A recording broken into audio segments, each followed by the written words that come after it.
तो एक महामानव ज्याच्या अस्तित्वामुळे काळा राम मंदिराच्या दरवाजाला थरकाप सुटला, ज्याच्या स्पर्शाने चवदार तळ्याचं पाणी पेटलं आणि तळागाळातील प्रत्येकासाठी ते तळे खुले झाले.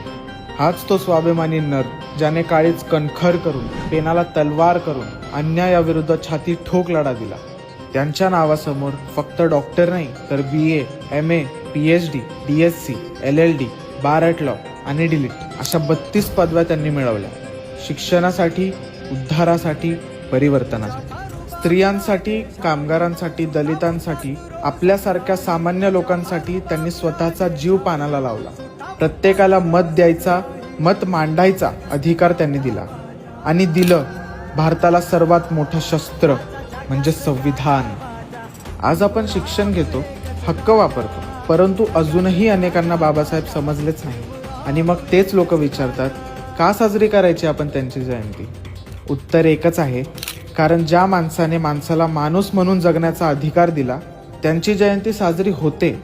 फक्त भारतातच नव्हे तर संपूर्ण जगात गाजा वाजा, भीमराव एकच राजा.